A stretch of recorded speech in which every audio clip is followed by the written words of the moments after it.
Good morning student. आज मैं आपको पढ़ाने जा रही हूँ क्लास 4 में सब्जेक्ट हिंदी।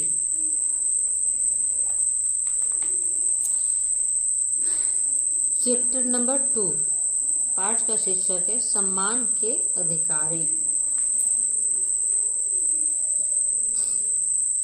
जियालाल जी बड़े उद्योगपति थे।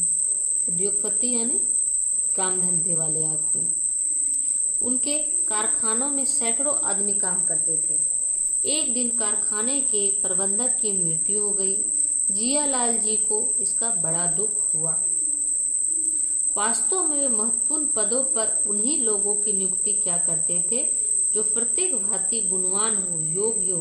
वे व्यक्ति में केवल बौद्धिक योग्यता ही नहीं अपितु नैतिक और चारित्रिक योग्यता भी देखते थे। ऐसे प्रतिभावान व्यक्ति खोजने बड़े कठिन होते हैं। एक दिन जियालाल जी को पता चलता है कि उनके कारखाने के प्रबंधक की मृत्यु हो गई। उन्हें बहुत दुख होता है क्योंकि वे ऐसे आदमियों को ढूंढते थे जो काम के साथ साथ नैतिक और चरित्र भी जिनका अच्छा हो। जियालाल जी ने अपने कारखाने हेतु गुणवान, चरित्रवान, ईमानदार, बौद्धिक योग्यता के साथ साथ शिष्ट व्यवहार और उन्नत विचारों वाले व्यक्ति की खोज शुरू कर दी। जब उनके प्रबंधक की मृत्यु हो जाती है तो दूसरा प्रबंधक ढूंढने लगते हैं। अनेक व्यक्ति साक्षात्कार के लिए आए। साक्षात्कार यानी इंटरव्यू। उनकी बौद्धिक प्रतिभा का तो आकलन किया जा सकता था, परंतु चारित्रिक योग्यता को कैसे मापा जाए, इस पर उन्होंने गंभीरता से विचार कर एक युक्ति खोज निकाली। बहुत से व्यक्ति आते हैं उस प्रबंधक के पद के लिए।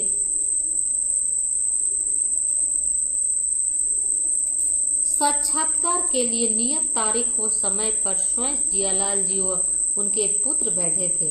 उन्होंने प्रतियोगियों से बौद्धिक योग्यता संबंधी प्रश्न पूछे। प्रतियोगी अपनी प्रतिभा से उत्तर देते रहे। वे किसी अन्य प्रतियोगी को लेकर आपस में बातचीत करते, उसकी प्रशंसा करते। फिर जो प्रतियोगी उनके सामने होता उससे पूछते कि आपकी दृष्टि में अमुक व्यक्ति व्यवस्थापक पद के लिए कैसा रहेगा। ऐसे में व्यक्तियों की कमी न थी जो दूसरों को गिराकर आगे बढ़ने में तनिक भी नहीं झिझकते। उनके लिए अपना स्वार्थ बहुत प्रमुख होता, जिसके लिए वे नीच कार्य भी करने से नहीं हिचकते। परंतु समझदार व्यक्ति उनकी मीठी बातों में छिपे ओछेपन को जान जाते हैं। वो जितने भी साक्षात्कार के लिए आते हैं सभी से कुछ प्रश्न पूछते हैं, उससे बातचीत करते हैं। उसके बाद उन्हीं से किसी अन्य के लिए पूछते हैं कि क्या ये आदमी सही है इस पद के लिए। तो ऐसा कोई भी न था जो किसी को अच्छा कर रहा था। सब एक दूसरे की बुराई कर रहे थे। प्राय सभी प्रतियोगियों ने वही किया जो जियालाल की सोच रहे थे। जैसे ही वे किसी व्यक्ति को इस पद के योग्य बताते, सामने बैठा प्रतियोगी उसके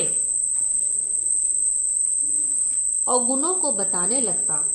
वह उसे पद के सर्वथा अयोग्य और स्वयं को योग्य सिद्ध करने का जी जान से प्रयास करता। दूसरे की सज्जनता पर कीचड़ उछालने में उसे तनिक भी झिझक नहीं लगती थी। वे जैसा सोच रहे थे सब वैसा ही कर रहे थे। वो जितने भी प्रतिभागी थे उस पद के लिए सभी एक दूसरे की बुराई करते थे।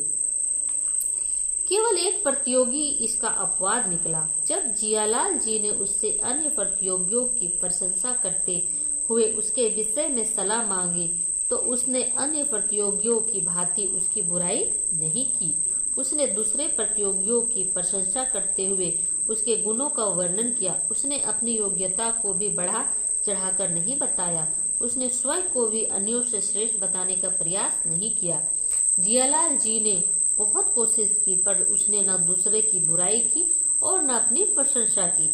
इसके विपरीत उसने यही कह दिया कि आप तो सबकी कार्य क्षमता और योग्यता अयोग्यता को भली भांति जानते हैं।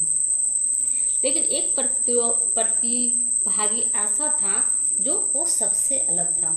वो किसी की बुराई नहीं कर रहा था और न ही वो अपनी प्रशंसा कर रहा था। वो जियालाल जी से कहता है कि आप सबकी कार्य क्षमता और योग्यता और अयोग्यता भली भांति जानते हैं। तो स्टूडेंट, आज हम इसको यहीं तक पढ़ाते हैं। अगली कक्षा में ये कहानी हम पूरी करेंगे। तब तक के लिए आपका होमवर्क है, जो हम आपको पढ़ाए हैं उसे आप कॉपी में लिखें और उसे कम से कम 2 से 3 बार उसको पढ़ें। Thank you.